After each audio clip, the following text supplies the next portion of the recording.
I walked into high school at 300 pounds at some point or another, probably tipped the scales at 400. I grew up in the Midwest, and if you know anything about the Midwest, man, food is everywhere. Food is a celebration. Food is a coping mechanism. My parents did the best that they could with what they knew. Majority of my childhood was eating bowls of cereal, right, for breakfast. And then school lunch, pizza day, there was cheese bread day, and there was like cheese stick day. And then chicken patties and whatever, you name it, right? And that just snowballed. There was, a handful of attempts to drop some weight, and I lost like 60 or 70 pounds naturally. And then 6 months later, we lost my mom when I was 18 and a half. That changed the course of my life forever. And so after that, I, fell back on what I knew best, right? Eat your emotions. That's when I quickly shuttled to pushing the scale on a regular basis in the mid 380s. And, when you start pushing that weight, number one, it's hard to find a scale that can weigh you. And number two, it's not really something that you take a whole lot of pride in, much less want to see said number. People in my family had gastric bypass. My mom, my stepmom, and my best friend's mom had all had gastric bypass. They were the only ones who had quote unquote been successful in weight loss. That was what drove that decision to I was ravenous to make change, to do things differently. And I just got cranky. And I lost 140 pounds in 12 months. In the last 15 years, I've probably missed maybe cumulative 6 to 8 months worth of workouts in 15 years, probably less. Before we dive into today's episode, I want to give a quick shout out to the sponsor that makes this Generational Health podcast possible, Hiva Health. At Hiva, we're all about helping you live longer, feel stronger, show up better for the people and passions that matter most. Whether it's hormone optimization, medical weight loss, peptide therapy, personal skincare, or gut health, Hiva delivers modern, proactive healthcare that's designed around you. It's fully virtual, available nationwide, and powered by real technology and real people who actually care. If you're ready to invest in your health span, not just your lifespan, head over to hivahealth.com and start your journey today. I should note that prescription medications must be prescribed by a licensed provider in your state, and individual results will vary. And with that, let's go ahead and get started on our episode. Thank you. Garrett, welcome. Thank you. You've got the coolest initials. Yeah. Garrett Query. Yes, sir. GQ. Do you go by GQ? Is that kind of okay. I saw that on your Instagram and I was like, okay, maybe we just call him GQ. And then he called you GQ and I was like, he's going by GQ. Yep. I originally picked up the nickname in middle school. I was morbidly obese growing up, and I tried to dress nicely. Something my grandfather instilled in me, at least take care of yourself, right? At least look nice. And so I always dressed nicely, always wore nice clothes, tried to keep myself as clean and fresh as possible.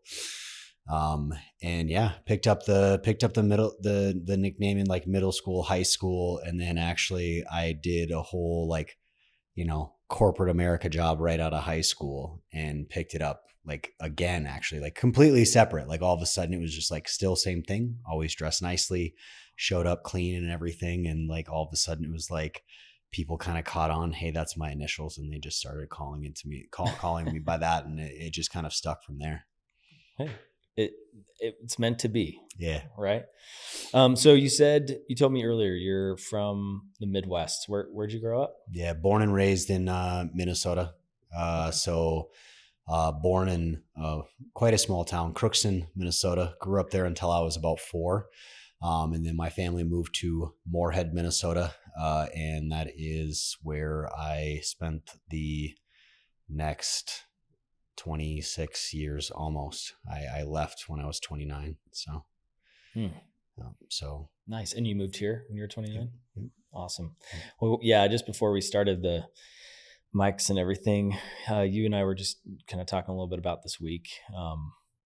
It's been kind of a heavy week with everything that happened with Charlie Kirk and stuff going on there. And I kind of cut you off because I was like, let's go ahead and just start this start this because the stuff we were talking about was super relevant in my opinion, but you'd mentioned just that it took a bit to sink in. You were just working and you heard about it, but it wasn't until later that night that you started to kind of have those conversations with your family and with your church. What was your church doing? You said your church.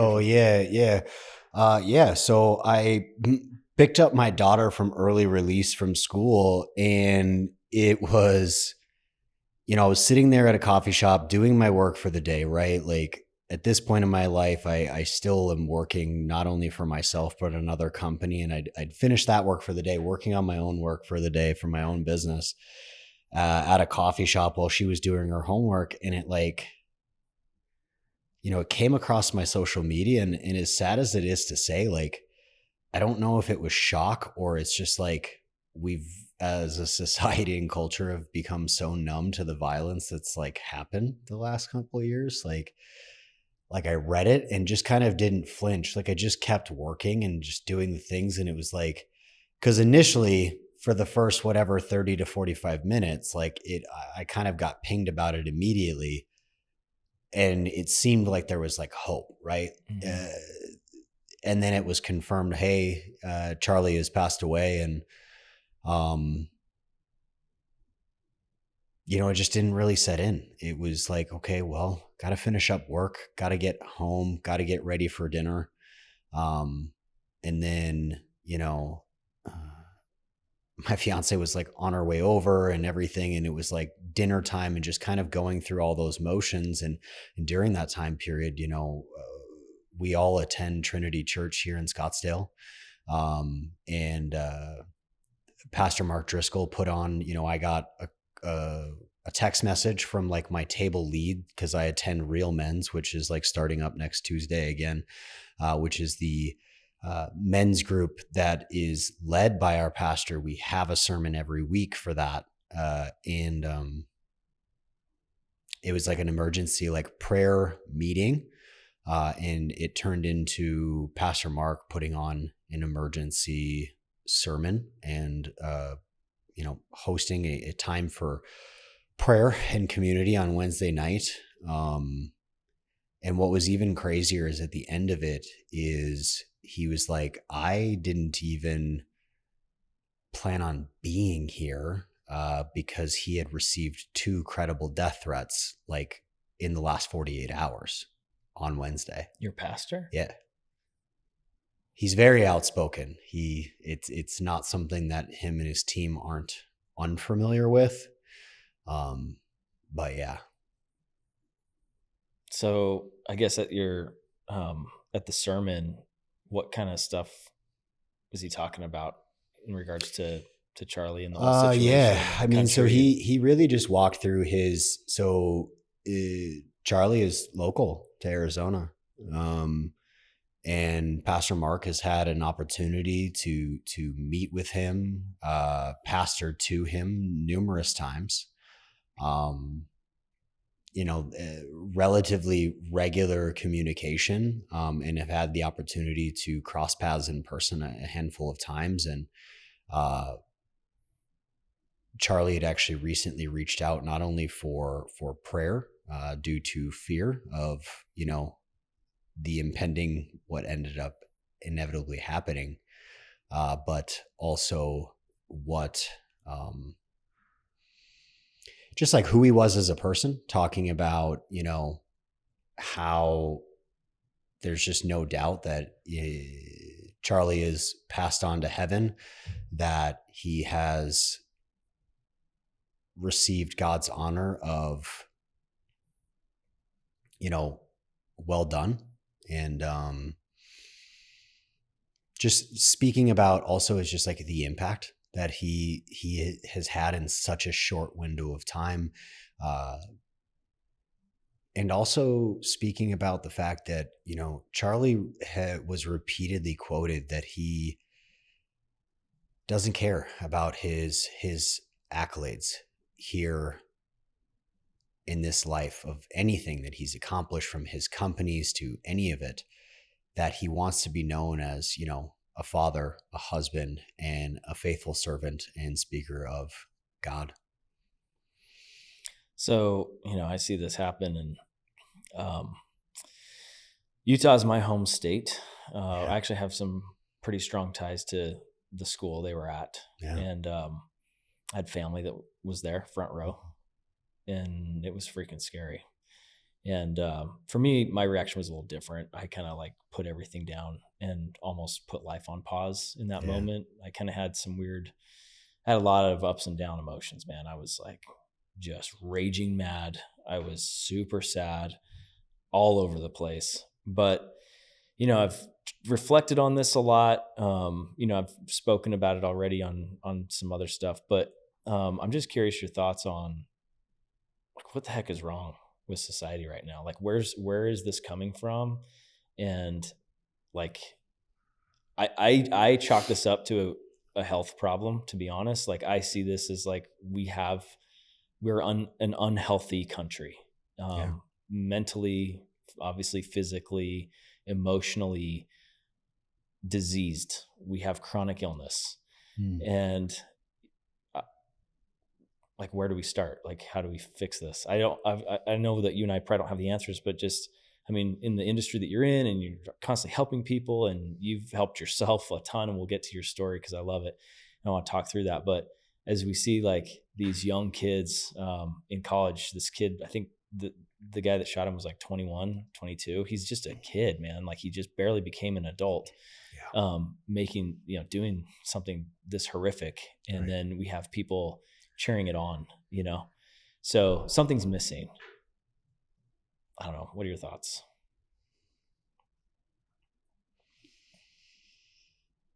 Where to start?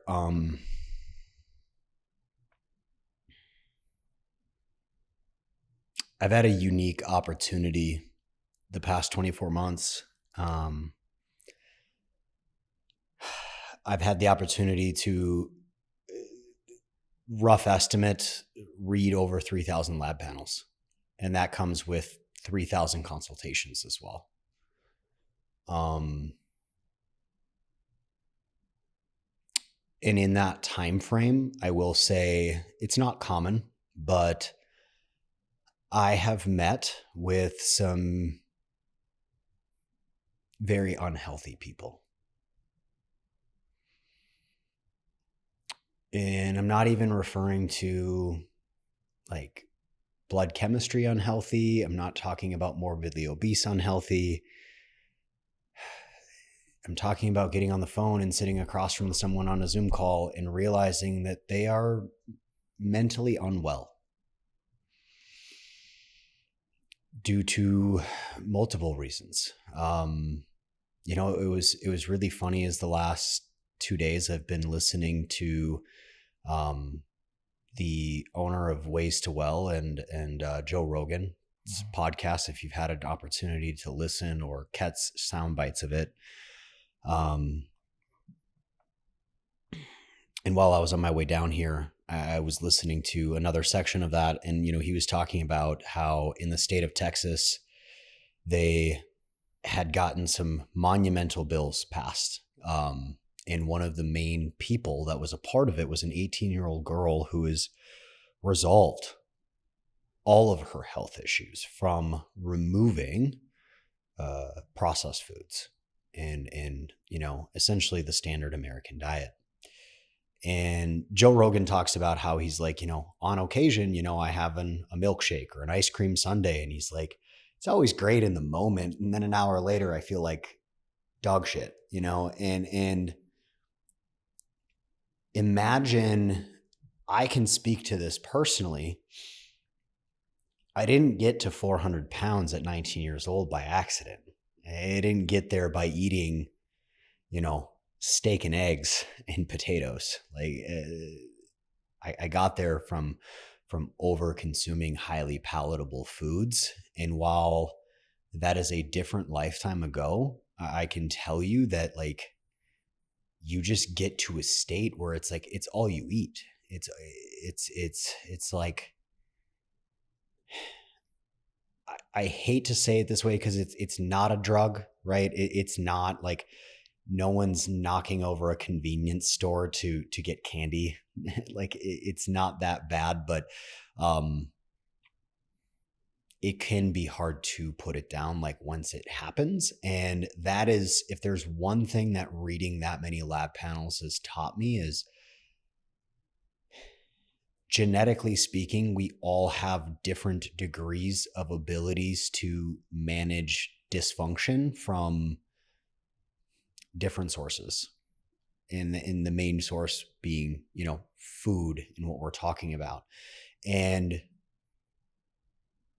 pure speculation, like the brief handful of pictures that I've seen of the gentleman that did this, the man that did this young man who made that life-altering decision. There's pictures of him in his dorm room with like this ridiculous computer setup, seemingly, soda, etc., pale skin complexion. Like it's no wonder that he's having mental health and well-being issues. Is like, he's probably not getting daily sunlight, right? He's probably not eating a nutrient dense diet. Humans need connection. Humans need community. And when you spend your entire day on computers and eating poor quality food, not getting sunlight, not touching grass,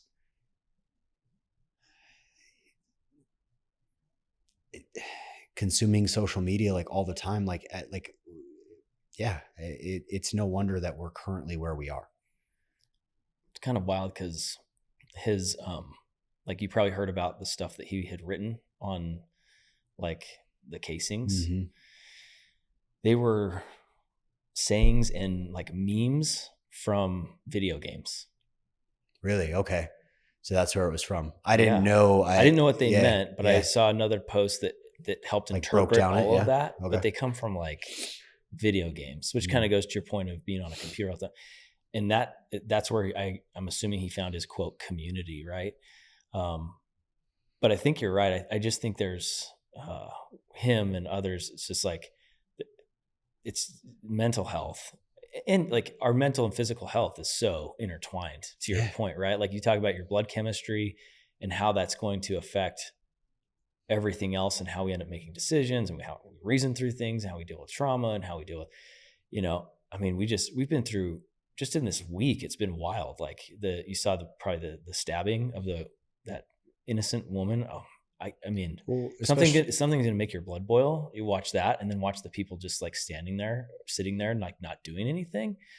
Oh my gosh. And then the same day as Charlie Kirk, we had the school. Yeah. In Colorado, you got another school shooting, and it's just, I don't know. I think that it's multifaceted. It's complex.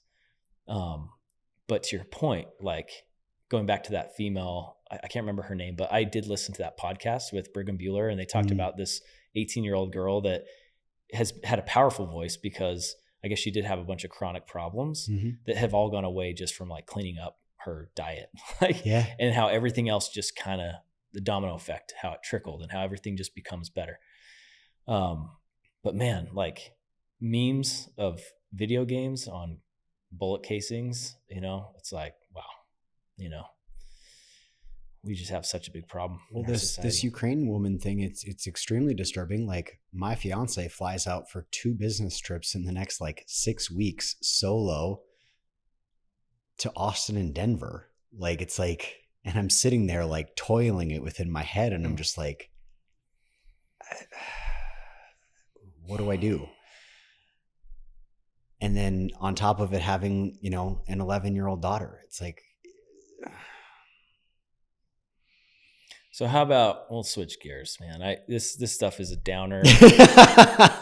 I am so sad about all of it. And the thing I love about what you're doing and what we're trying to do is and this is where it crosses like with these catastrophic, just horrific things in society, is that we're sitting here trying to help people improve themselves, trying to help them do that so they can be happy, live longer, live better, be there for the ones they love, enjoy all the wonderful things life has to offer. Meanwhile, people are killing each other, which is like total opposite of all that. Right. So it's kind of like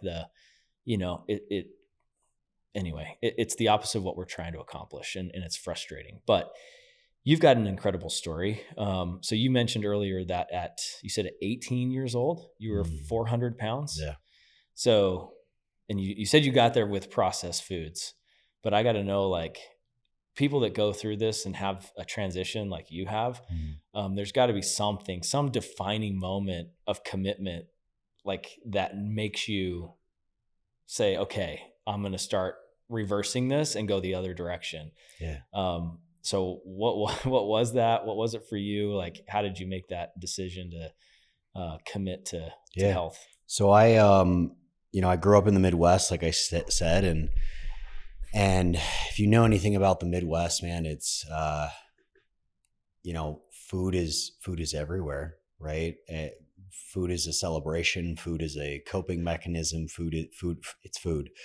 So, I grew up in, honestly, like growing up, my family cooked some pretty decent meals, like, right? Like we ate 3 square meals a day, breakfast, lunch, and dinner, and, had a typical dessert that, most families would provide their kiddos, like, in that situation, right? An evening snack. A big problem was just, portion control, right? Like it was, growing up in the Midwest, my parents did the best that they could with what they knew. Majority of my childhood was eating bowls of cereal, right, for breakfast, during the week, because it's quick and it's easy and gets you out the door for school, or Pop-Tarts or whatever streusels that were available in the morning. And then, school lunch, which wasn't any better 30 years ago than it is today. Did you have root beer milk? I did. Root beer milk? Root beer milk. No root beer milk. They threw root beer in our milk, and it was delicious. It tasted like a root beer float. Sound delicious. I look back, and I'm like, these fools are idiots, man. Yeah. They're just giving root beer milk to a bunch of kids. Anyway, I had root beer milk. Root beer milk. Yeah. No, I remember there was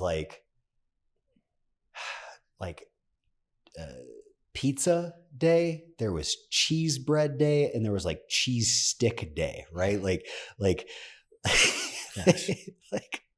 no sense of protein. And then chicken patties and whatever, you name it, right? And that just snowballed, right? Like I walked into high school at 300 pounds at 14. And it just continued to snowball. There was, a handful of attempts to drop some weight here and there, throughout high school. I actually did graduate high school a semester early, and I lost like 60 or 70 pounds naturally, like during that time frame. Like I ended up graduating like with my class and walking with my class sub 300 pounds for the first time, like since I was 14, through diet and exercise and movement and just making better choices. I was accepted to the University of Nebraska, and I was all set to go. And then like my housing got like pulled out from underneath me. That was going to be free of charge, and ended up having to like apply for university housing. And my tuition costs went from $13,000 a year in 2008 to like $27,000 a year in 2008. And I just kind of took that as a sign of like, okay, I'm going to step back, recalibrate. I'm going to take a year off, and redecide like, okay, what am I going to do? And then 6 months later, we lost my mom, when I was 18 and a half. Yeah. 18 and a half. And that changed the course of my life forever. Was it unexpected? Yeah. My mom was, ill for 4 years. Like my whole high school career, she was fighting, fighting for her life in different ways. And she ended up January 18th of 2009, she stroked. A piece of plaque broke loose. She was on permanent disability for 4 years, and because of her sedentariness, plaque had built up around her artery or her organs, and due to a recent readmission to the hospital and stressful event with her health, a piece of plaque broke loose and she stroked. She would have been 37 6 days later.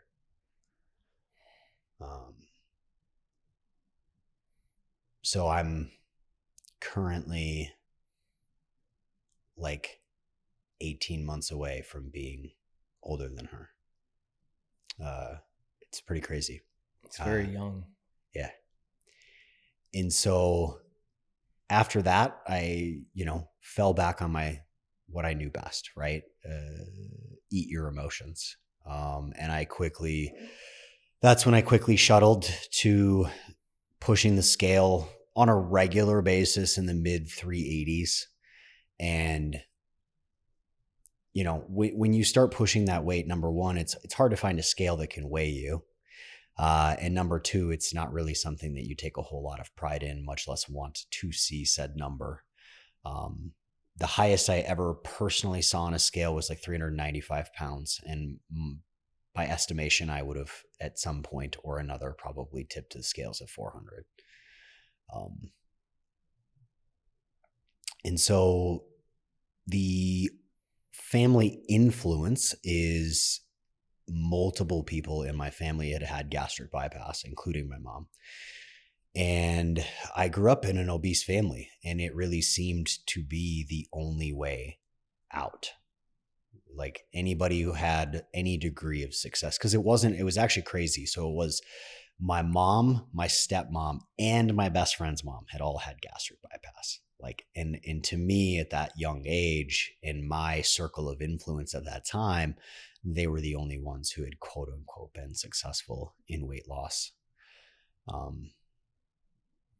And so, yeah, that was what drove that decision. And then from there, like I woke up from surgery and something just clicked. Like I was ravenous to make change, to do things differently. And like I was bugging out on my surgeon, like how soon can I get back to the gym? How soon can I walk?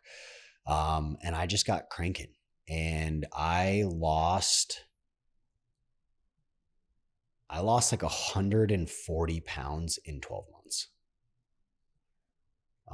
Total weight loss, the initial go was like 160 pounds. And slowly but surely over the last 15 years in December, built more lean tissue, pulled off more fat, built more lean tissue, pulled off more fat for the last 15 years and keeping it off. Wow. Jeez. That's a lot of weight. I mean, you look back and you probably think like carrying that much around with you, right? Like, especially, I mean, you're a strong guy, you train and you're training for events and things, and, put up 160 pounds, like if you grab two, dumbbells or whatever, you can carry those dumbbells around with you. It's like, dude, these are heavy dumbbells. And that was just every day carrying that around. Yep. That's pretty miraculous. That's amazing. So like, if you look back, like you talk about gastric bypass and it was just kind of what you knew, would you have done like now what you know today? Would you go back and do anything different? I would never do it. I wish that medicine was where it is today.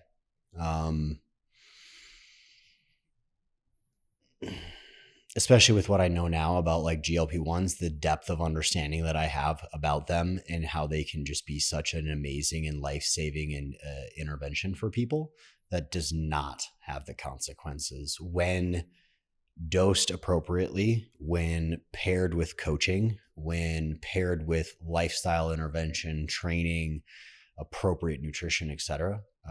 It's not even in the same ballpark. Had they existed, gastric bypass would have never existed. It would not surprise me if we don't see the complete extinction of a choice like that going away, because the ramifications that I've dealt with. I realistically had hypothyroidism by the time I was 25. That went undiagnosed for 8 years. And, we talked earlier about like mental health, well-being, etc. There was numerous times in my 20s that I just didn't want to be alive anymore, that I had pushed myself to really like cutting off family, cutting off contacts, like really just like all I really did was work and seclude myself, and I was in a really bad place for quite some time. It's a big piece of why I moved to Arizona. So I just couldn't, as my thyroid got worse, I couldn't handle the weather extremes back home. I didn't know it then, but it was a big piece of that puzzle. By 29, I managed, as social media continued to grow, marketing continued to grow. I happened to stumble upon a, low testosterone issue, like kind of test. And I was like, oh, wow, like this is me. And sure enough, like had labs run and my testosterone came back in the mid 200s, met with a clinician for 15 minutes. And he's like, yep, here you go. Having never tested my thyroid, never really looking at that. And, knowing what I know today and looking back, had my thyroid been treated, had I been getting more sunlight, had I been not secluded in a frozen shithole that is back home, there might have been some different outcomes as far as like the decision to move forward with TRT. It's interesting. Yeah, I think look back, even in the last 5 years, I feel like I look at some of my own personal decisions and things that have just kind of come to light in the last couple of years. So many like these, I just, peptide treatments are going to be the future. Like there's just so many awesome therapeutics out there now too, paired with all the stuff you do on the fitness side and nutrition, that just gives us such a good chance to just be able to do the least invasive things possible to reach our goals, which is really cool. But going back, like, I got to imagine it was pretty tough. You said you were in kind of a dark place in your 20s, high school. For you going through high school and you're 300 plus pounds, what was that like for you? Were like kids nice? No, God, no. Because like how multiple reasons. Like number one is like, I grew up overweight. I was the token fat kid. As a little kid, even as a kid, I never knew anything different. I didn't know what it meant to be popular. I didn't know what it meant to be athletic. I didn't know what it meant to be vastly accepted. Even though, as I'm learning right now with an 11-year-old girl, like I don't think anybody feels accepted at that age. But I was the token fat kid through the whole time. And then unfortunately, as I grew up with the last name Query, and you can about imagine where kids take that name.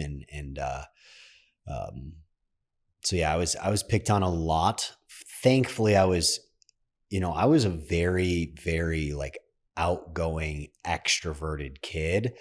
So realistically, like as much as I was insecure and hated how I looked and didn't like being fat, didn't like being unaccepted, I made the best of high school. Like it wasn't great, but it wasn't like I wasn't depressed. I wasn't reclusive. Like I was very extroverted. I was the kid who kind of had like a contact in every single group. I didn't have like a close friend in every single group, but like I had acquaintances in every single group. I had my best friend, like we're still best friends to this day, right? Like we met when we were 11 years old and we're 2 days apart in age. And to this day, we're, you know, he will stand by my side when I get married next spring. And you know, his daughter is my goddaughter, and you name it, like we're still to this day best friends. Yeah, I mean, that was pretty much it. Like during high school, like there was definitely moments, but it didn't, my mental health didn't really take a super negative turn and like cascade until the consequences of my surgery really started to unfold, like 6-7 years in, dealing with nutrient deficiencies, which, like, knowing what I know now, right? Like it just starts to compound. Like in my early 20s, I got into the bar industry while I had lost weight, while I was working out in Fargo, North Dakota, right? So I grew up in Moorhead, Minnesota, across the river, for a hop, skip, and a jump across the river in Fargo, North Dakota. If you know anything about that area, it's blackout or back out. Like we know how to party, and that's about all we do. And so when I was in my early 20s, like I was working full-time in corporate America, and I was bartending Monday, Wednesdays, Fridays, and Saturdays. I was working 70 to 80 hours a week, and Tuesdays, Thursdays, and Sundays, I was boozing and spending $500 a week in bar tabs. And you can about imagine what my nutrition looked like with said bar tabs. This is after gastric bypass. After. Which my understanding is after gastric bypass, you also become way more sensitive to alcohol too, right? Yep. Yeah. I've seen it. Yeah. Yep. Yeah. So, yeah, a lot of drinking, a lot of bad food. And so slowly but surely, like my own personal life choices along paired with surgery, I developed hypothyroidism, developed low T, and, you know, both of them really went untreated for 5 to 8 years. And created just such a massive cascade of nutrient deficiencies, of, you know, you name it. And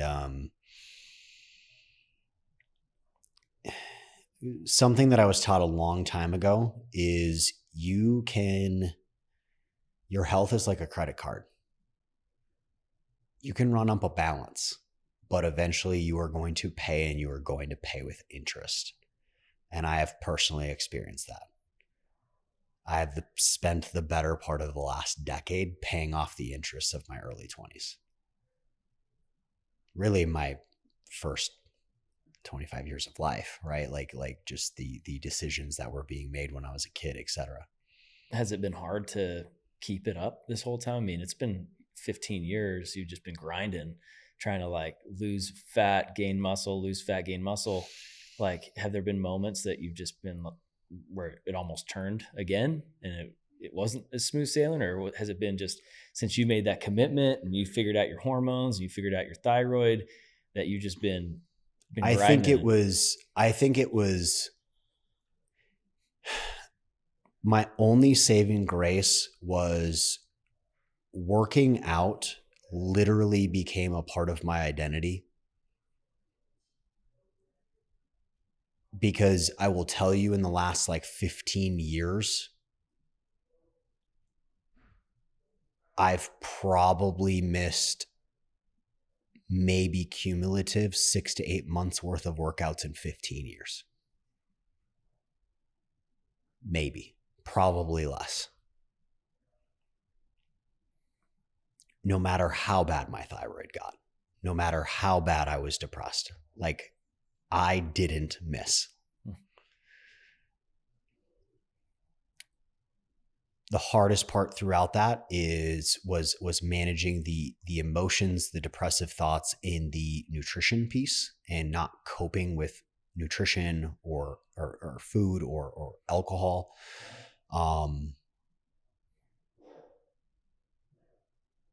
that was like the hardest stuff. And like the reality is so I moved to Arizona when I was 29 years old. Shortly after, ran across what I told you, the advertisement, got put on TRT negligently without looking at my thyroid at 29.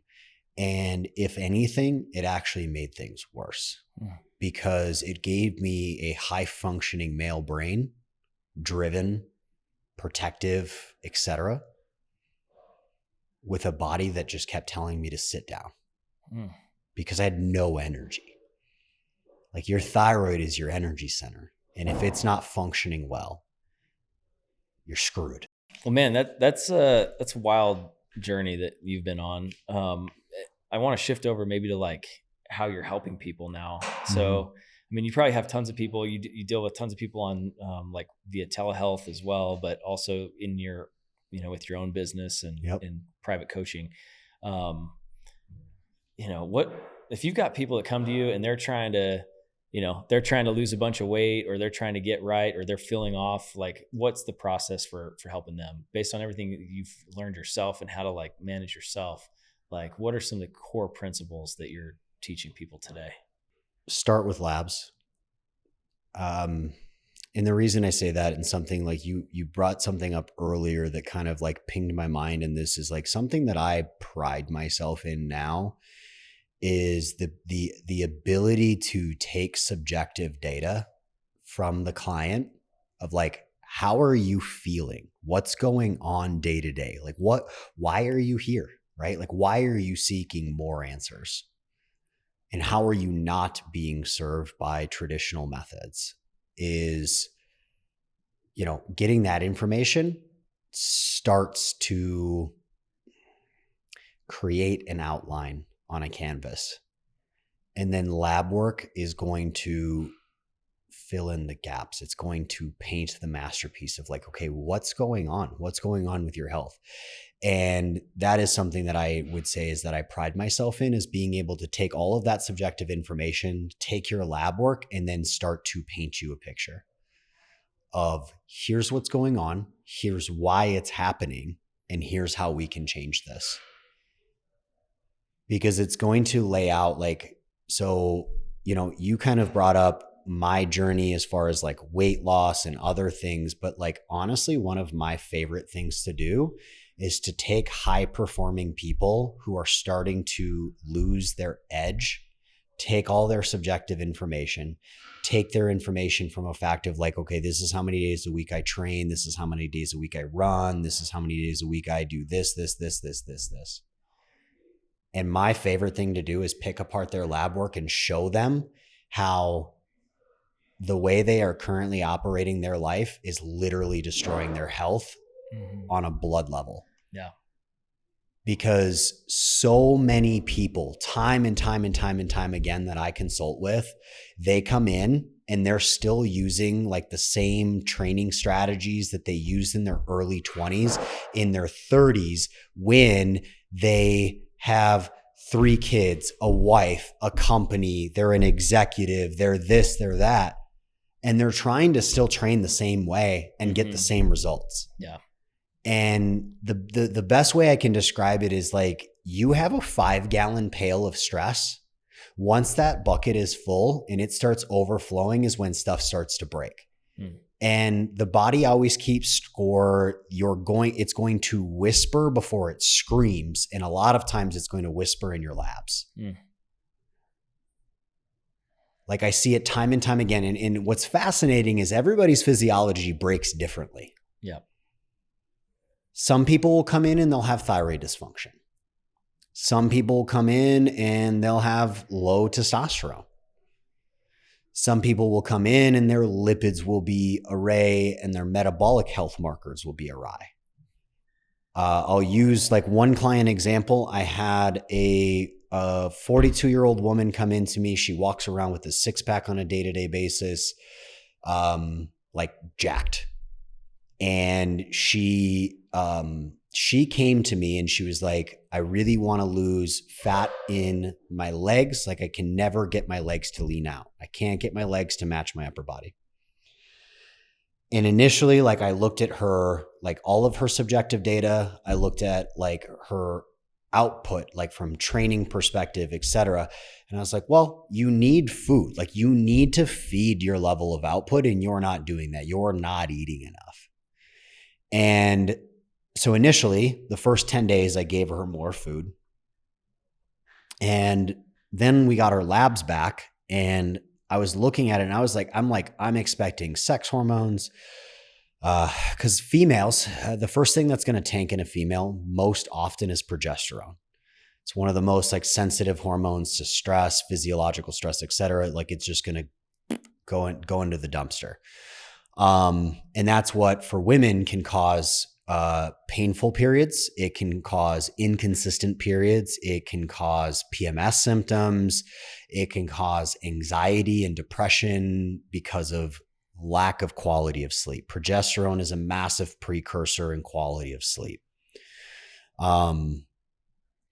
And for her, none of that was true. Like her labs looked great, except her glucose, her insulin, and her A1C, mainly her insulin. And this is why Western medicine is consistently failing people is someone's glucose and A1C can be seemingly normal for upwards of 2 years before they go into a diabetic state. But if you check insulin, you can immediately ping insulin resistance. And what I've started to piece together, the more and more panels that I've learned is, of course, everyone is different. We can't rely solely on ranges. This is where, again, taking subjective data. My client, her insulin was at 11.7. It's not great. It's not bad. But when you take her subjective information of she could not go multiple hours without having a snack on hand. She would get hangry. Blood sugar dysregulation. We transitioned her to an animal-based diet. Like I sat back and I thought about it. I'm like, man, like what's the best approach here? How do I get this issue corrected as quick as possible? Consulted, met her where she was. She agreed. She's like, cool, I can manage that. That's not too far off from like how I typically eat. So we actually brought food down a little bit, brought carbohydrates down, and in 3 weeks' time, I managed to get her insulin from 11.7 to 7. And it was like 12 or 16 weeks. I can't remember the next lab report we pulled on her. Like I pulled a full report at that point. I got her insulin all the way down to 5.7. All the while, like by the time we got to an insulin of 5.7, which like optimal is like 7 or below. And again, depending on the person, all the while, she was no longer having blood sugar regulation issues. She wasn't hangry anymore. She could go multiple hours in between meals. We had actually pushed her food all the way up to 2,500 calories. For context, she's 5'2" and 135 pounds. Time and time again, majority of my female like athletes, like women who really love to train, will eat anywhere between 2,700 to 3,500 calories. I have women regularly eating more than most grown men.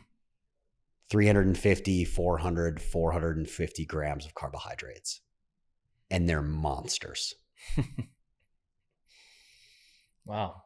Do you see any like you see a lot of labs, any kind of like trends that you're starting to notice in the last few years of things like that are changing physiologically in people? One of the biggest trends I'm seeing right now is the first thing is liver dysfunction. And it's very subtle.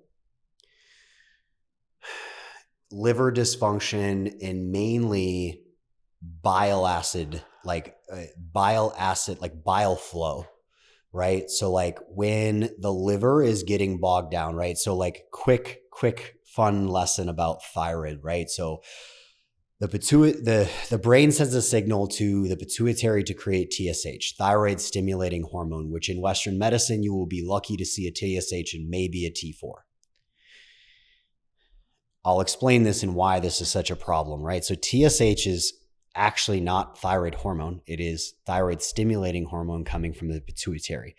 That sends a signal to your thyroid, which is the gland in your throat, which then creates 90% T4, inactive thyroid hormone, and then 10% active T3, right? It kicks out a little bit of your active T3. Majority of your T4 is converted in the gut and in the liver. That is in a good environment, right? That's all said that you have good gut health and you have good liver function. That's problem area like number one.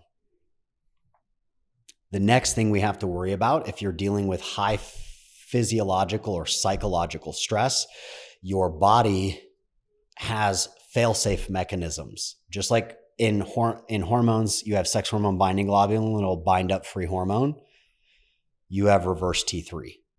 Reverse T3 is essentially a clone car of T3. If your body is sensing a high amount of like oxidative stress, doesn't matter where it's from, it's going to start converting T4 actively into reverse T3. Reverse T3 is a clone car. It does nothing. It pulls into the receptor site and blocks active T3 from doing its job. So when you look at a lab panel, especially like when Western medicine looks at just TSH and T4, you're missing so many pieces of the puzzle to understand what's going on and why you might see a TSH of 3.5, which is high, a T4 that's decent, but you don't know what's going on in T3. You don't know what's happening with reverse T3.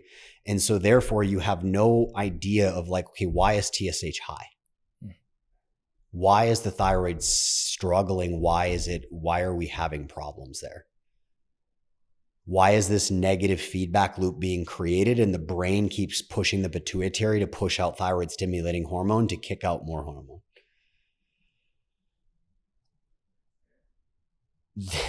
Then you can unpack a whole thing as far as like, for women is, I think it's like the statistics right now are absolutely insane. Like it's like 1 in 3 women have Hashimoto's or the potential like autoimmune antibodies. And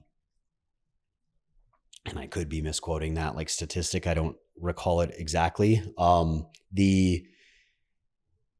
what I'm seeing is a lot of times is like the first thing to go is you're going to start to see liver enzymes climb.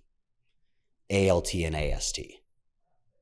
And it'll be subtle. Like they won't necessarily be super high, but they'll be high. And again, physiologically speaking, like everybody is different. Like high to me might be different than high to you versus, our host here, right? Like it depends.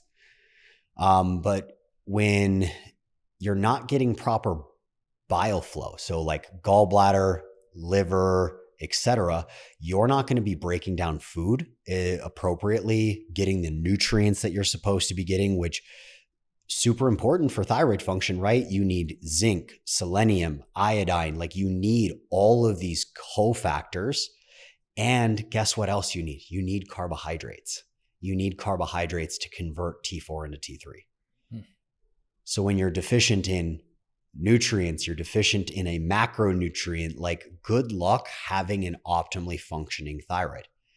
And then the next thing is good luck losing weight. Good luck having your dieting attempt be successful, much less like easy. Like fat loss shouldn't be hard.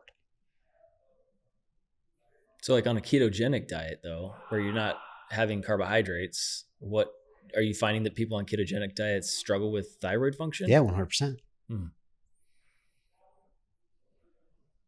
So what would you say, like if someone was trying to pick the best type of like general, I don't want to like to use the word diet, but just food, like picking foods. Is there one that you would point to, With like the current state of like nutrition quality in our country right now, animal based, like eat high quality, whole nutrient dense protein sources, eat dairy if you can tolerate it, right? Like there's a lot of factors here, right, that might play into you not being able to consume dairy, but dairy is rich in calcium, is phenomenal for you. Yeah. I'm going to get a lot of hate for this one, but like I know personally raw dairy farmers back home, like if you can source it, drink raw dairy, like you'll be fine. My grandparents grew up drinking it. Like it's not the end of the world. So meat, raw dairy, honey is full of nutrients and minerals and vitamins. Like it is amazing for you. And then fruit, like time and time again. So something like you asked about like trends that I see. So when we're talking about extremes of sport, or we're talking about these like driven either men or women, especially now, like we are seeing people who have pushed the boundaries of consuming too much protein for too long, where it actually creates dysfunction as well. And that's why if you followed Mark Bell and his whole fruit fasting experiment, why it's actually really, really a great tool in the toolbox when used appropriately. I have seen like in a bodybuilding prep situation, right? Like there comes a point, like, and this is where a lot of coaches fail, is there comes a point where I had a good buddy of mine. He came in to me from Merrick. I did his consultation. He's a competitive bodybuilder. He has like a personal one-to-one coach, like, and I've just worked with him throughout the years, consulted on his case here and there. He had an old school coach who was dieting him so insanely hard. At this point, like, he was 190 pounds. We're talking sub 6% body fat. And he was eating like 1,600 calories. And I took all of his subjective information. I took a look at everything. I took a look at his physique, and I told him, took one look at it. I was like, hey, when's the last time you had a diet break? When's the last time you had a refeed? When's the this? When's the that? And he was like, yeah, dude, I haven't had any of that in like 16 weeks. And I just had more food pulled out of my program. There comes a point where dieting harder isn't going to work. Your physiology has come to a point where it's telling you to kick rocks. Mm-hmm. And please let me iterate this. If you are obese, this does not apply to you. Okay. Like we're talking about extremes of sport here. Don't get me wrong. I've come across cases where like people are dieting really, really hard. They are morbidly obese and their physiology is starting to fight back, and they could use a momentary diet break. That does exist as well. But what I'm specifically talking about here is overconsumption of protein, which if you don't think your body needs glucose, tell your liver that, because it will go through a process called gluconeogenesis where it will take protein and turn it into carbs. You need carbohydrates. Okay. That's where fruit fasting or a refeed or a diet break can be such a massive tool. I saw it applied recently in the terms of a bodybuilding case. A girl had fired her previous coach, hired a coach that I know very well, and he put her through like 10 days of fruit fasting, and off of a little tiny girl, she pulled 6 pounds off in like 7 days. In a contest prep setting, like that's like make or break. Like that's like 6 pounds. Like, and majority of it, of course, is, to put this into context, it's inflammation, it's water, it's your body's just holding on and fighting for dear life because it's like, hey, we're done. I don't even remember what your question was. But. No, but it's all interesting. So for people that don't know, you also compete too, right? Yeah. You got a competition coming up, right? Yeah. So I will be this will be the first time. I've competed in the past in powerlifting twice. since then. I haven't competed in anything, but last year I made a decision. I was actually, so 2 years ago this month, I left my ex-fiance, and I had started my new job, finally got my thyroid treated. And in January of 2024, I made a decision as I actually did 75 hard. And for me at that time, it was the mental piece. Like, I've dieted plenty of times. I've lost plenty of weight. But my discipline, my drive for life had really, really just taken a gutter. And I made a decision and I did 75 hard, and I dropped, at that point, I had let myself get up to about 250 pounds, and I dropped 37 pounds in like 90 days. And during that experience, I was like, I asked myself, this is actually really funny. This will be a great story. I have like receipts in my socials, like in my stories. Like, after that experience, like, I was 33 years old, and I knew that I wanted to rewind again. May of 2023, I found Real Men in Trinity Church. I've always had faith. I've always actually attended church, especially since being in Arizona. I've bounced around to a handful of churches for a couple of years. I found Real Men. I found real faith, and I started attending Real Men in May. I actually went to the last session of that season before summer break. Got set up with a small group that was, Pastor Mark actually preached that whole summer.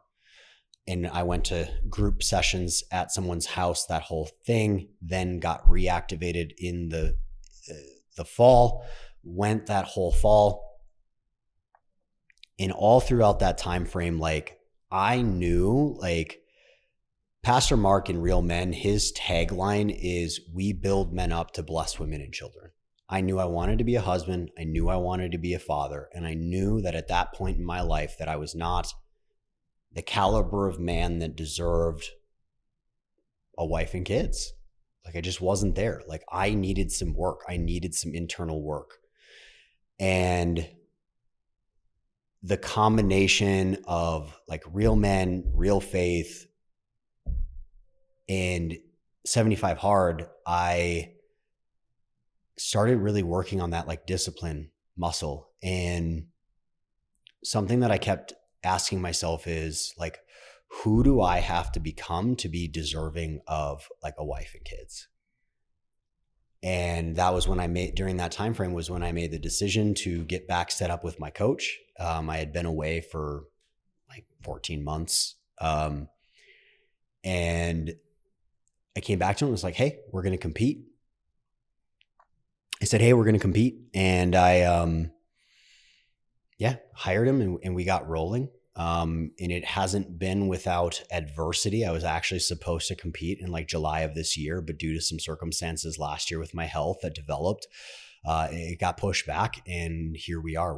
We're 9 and 10 weeks out from realistically my first and only shows. This was a journey of discipline and self-discovery. And in the midst of that, God has blessed me with really like what I asked for.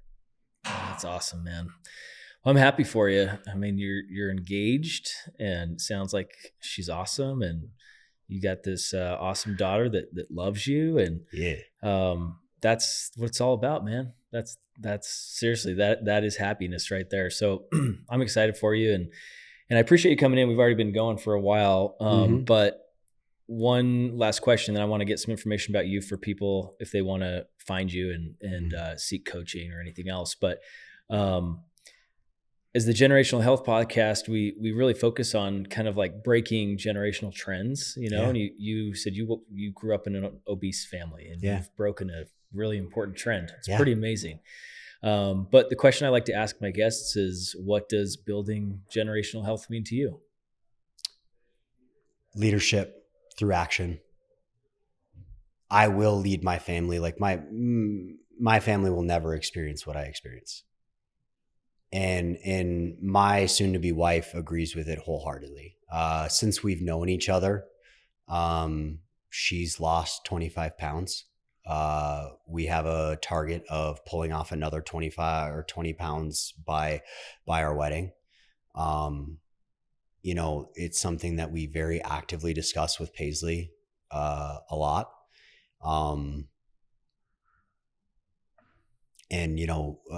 We want 1 to 2 more kids, and leadership from the front. Like, my kids will always know, like, Paisley had to come with me to the gym yesterday. Like, that's a non-negotiable. It's not an excuse. It's not a crutch.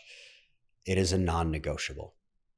Now, I think something to, like, really fast, like, circle back to, like, what we've discussed earlier is, like, that doesn't mean, like, I'm very aware of the season change that is about to come in this season of being a husband, a father, and a leader of a home. Realistically, my training schedule is going to probably change to maybe 2 to 3 days a week, with an emphasis on, like, some cardiovascular work that's easier to manipulate around my life schedule. But the thing is I've spent the last 15 years building a massive foundation to which I will get to walk around being a jacked dad with a 6-pack and train 2 to 3 days a week. Like, you don't need to train 6 days a week. So that's, I think, all encompassing is, like, how I plan to build generational health in my own family, but also continue to impact people. Oh, man, that's awesome. You're a stud, man. Appreciate you sharing your wisdom with us. And you've seen a lot of, you've experienced a lot, but you also you've got a ton of professional experience, and you've seen a lot of labs and helped a ton of people. So if anyone wants to find you, what's the best way to reach you in your business, your coaching business? Yeah. So you can find me on Instagram at GQ Fitness with an extra S. You can find me, same thing, on TikTok, Facebook, just Garrett GQ Query. I actually have recently become a little bit more active there, posting some more long form written content. And my podcast is the Intentional Health for Women podcast. Lots of episodes still there, and we'll be returning to that in the near future. Very cool. And you always post and say, you said, I don't want to butcher it, but about being intentional. Yeah, we are not normal. We are intentional. It's awesome. Awesome. Well, thanks for coming in, man. Appreciate it. Appreciate you.